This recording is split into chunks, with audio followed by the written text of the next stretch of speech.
আসসালামু আলাইকুম। আমি মোহাম্মদ আবুল হাসান, সহকারী শিক্ষক, রাঙামালাকান্দি সরকারি প্রাথমিক বিদ্যালয়, বলমারী, ফরিদপুর। তো আমি আজকে আপনাদের সামনে যে ভিডিওটি নিয়ে আসছি, এই ভিডিওটি আপনারা সম্পূর্ণ দেখবেন।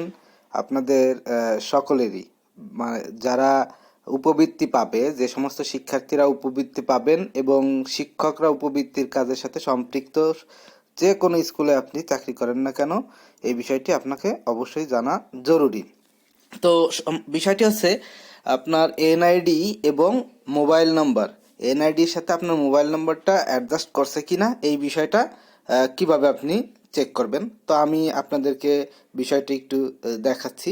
সেটা হলো, প্রথমে আপনার যে গার্জিয়ান আপনার কাছে মোবাইল নাম্বার এবং এনআইডি নিয়ে আসবে, ওই মোবাইল নাম্বারটি নেবেন, মোবাইলটি কাছে নেবেন এবং এনআইডিটি নেবেন। নেওয়ার পরে মোবাইল অপশনে যে ডায়াল করবেন *16001#। দেখুন, আমার এখানে দুইটি সিম আছে, তো আমি যে কোনোটি দিয়েই ডায়াল করতে পারি। তো আমি প্রথমে আপনাদেরকে এয়ারটেল দিয়ে ডায়াল করে দেখাচ্ছি। ডায়াল করলাম। এখন আমার কাছে চাওয়া আছে, to know your biometric registered number, dial at least last 4 digit of your NID or other ID and send.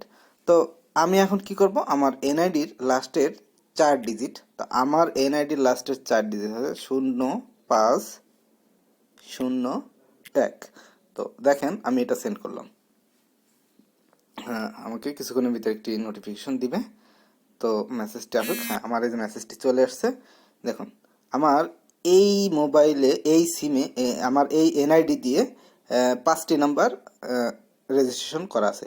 এখন আমি যদি এই যে কোনো এই 5টি নাম্বারের, যেমন এখানে 413 74130 200 727, এই 5টি নাম্বারের যে কোনো একটি নাম্বার থেকে যদি আমার ওই 4 ডিজিট, আমার আইডির 4 ডিজিট ডায়াল করি, তাহলে কিন্তু আমাকে দেখাবে। অন্য কোনো সিম বা অন্য কোনো নাম্বার দিয়ে ডায়াল করলে হবে না।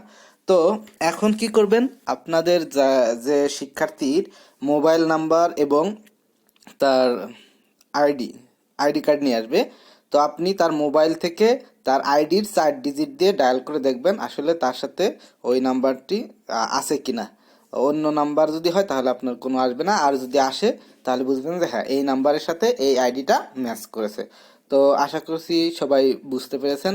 আর যদি আপনারা না বুঝে থাকেন তাহলে আমাকে কমেন্ট বক্সে লিখুন, আমি যথাসম্ভব উত্তর দেওয়ার চেষ্টা করব। ধন্যবাদ সবাইকে। ভালো থাকবেন। আসসালামু আলাইকুম।